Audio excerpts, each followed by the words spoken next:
Wel, dwi yma tu allan i'r pentrepwylaidd ym Mhenros ger Pwllheli. Cymuned sydd wedi gwasanaethu ardal Llŷn ers bron i 70 o flynyddoedd yn gartre nid yn unig ar gyfer pobl o gefndir Pwyledd, ond hefyd yn gartre nyrsio ar gyfer Pen Llŷn. Yn wir, yr unig gartre nyrsio ym Mhen Llŷn.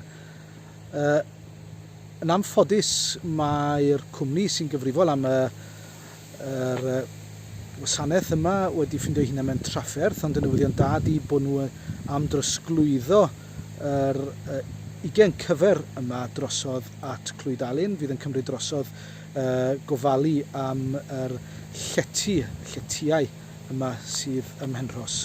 Ond y newyddion drwg ydy fod yr elfen nyrsio am fynd mis Mawrth flwyddyn nesaf heblaw fod y Bwrdd Iechyd yn camuradwy ag yn eu cynorthwyo nhw.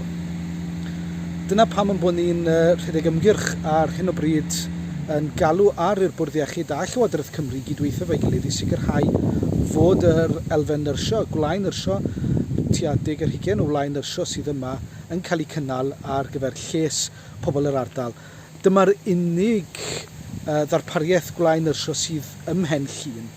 Os na fysa pobl Llŷn yn cael dod yma, na fysa disgwyl iddyn nhw fynd i griciaeth, ond ymhellach wrach lawr i Ddolgellau hefyd, sydd yn ei wneud o'n anodd iawn i'w teuluoedd eu hanwyliad i'w cefnogi nhw os ydyn nhw'n gorfod teithio ymhell oherwydd y trafferth teithio sydd mewn ardal gwledig fel Pen Llŷn. Dyna pam da ni'n galw ar y Bwrdd Iechyd, fel dwi'n dweud, i gefnogi'r alwad ac i wneud bob dim fedra nhw i sicrhau fod y gwlâu nyrsio yn parhau. Fedrwch chi helpu drwy gysylltu efo'r Bwrdd Iechyd a gofyn iddyn nhw gefnogi y ddarpariaeth gwlâu nyrsio fan hyn ac ysgrifennu at Comisiynydd Pobl Hŷn Cymru a gofyn iddi hithau gefnogi'r alwad i sicrhau fod gwlâu nyrsio yn parhau yma ym Mhen Llŷn, yma ym Mhenros. Diolch.